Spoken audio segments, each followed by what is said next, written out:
اعوذ باللہ من الشیطان الرجیم، بسم اللہ الرحمن الرحیم۔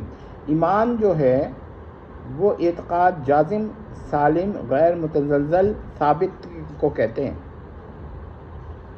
اب حضرت ابوبکر رضی اللہ تعالیٰ عنہ کے بارے میں یہ کہنا ہے کہ ان کا ایمان متزلزل ہو گیا تھا، یہ سراسر کفر ہے۔ آپ ایسے شخص کے بارے میں ایمان، میں کہتا ہوں جیلمی صاحب کو غور کرنا چاہیے کہ ان کا ایمان متزلزل ہو جائے گا یہ جملہ کہہ کے، بلکہ ہو گیا، ان کا متزلزل کیا ہے، ان کا تو کیا کہتے ہیں معدوم۔ پہلی بات یہ ہے کہ ایمان اگر متزلزل ہو جائے تو ایمان نہیں رہتا، یعنی تکفیر کر دی انہوں نے الیاذ باللہ سیدنا ابو بکر کی۔ اب یہ کہ اصل میں مسئلہ یہ ہے کہ رسول اللہ نے ان کو تسلی دی، تو ہم یہ کہتے ہیں کہ تسلی دینا ایمان کے تزلزل کی وجہ سے نہیں تھا، باقی پریشان ہونا اور بات ہے، پریشانی سے ایمان میں تزلزل نہیں آتا۔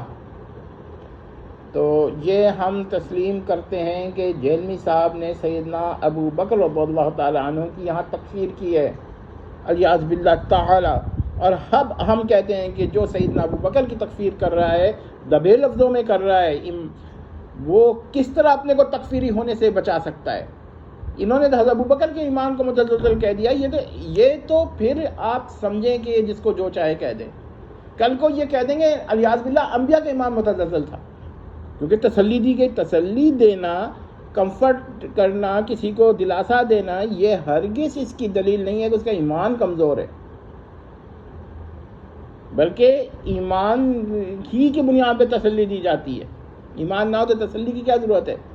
اگر کسی شخص کو ایمان ہی نہ ہو تو اس کو تسلی پر کیوں اعتبار آئے گا؟ یہ تو جہمی صاحب اس بتائیں، لیکن میرے خیال میں وہ بتائیں گے، کوئی جھوٹ اپنا پھر وہ پیش کر دیں گے، لیکن میں کہتا ہوں کہ جہمی صاحب نے حضرت ابوبکر رضی اللہ تعالیٰ عنہ کی تکفیر کی ہے الیاذ باللہ، نعوذ باللہ۔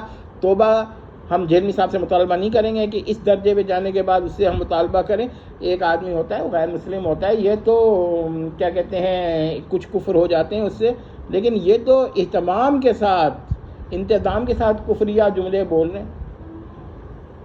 تو حضرت ابوبکر کے بارے میں جس کا یہ عقیدہ ہے کہ ان کا ایمان متزلزل ہوا تھا الیاذ باللہ، وہ ان کی تکفیر کر رہا ہے، اور جہمی صاحب کا یہاں پر ایمان کا ثبوت مل گیا کہ عدم ثبوت ہے ایمان کا، یعنی ان کے ایمان کا عدم ثابت ہو گیا، کیونکہ وہ حضرت ابوبکر کے ایمان پہ شک کر رہے ہیں۔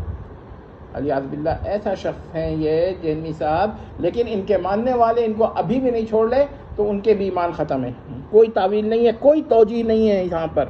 والسلام تمت۔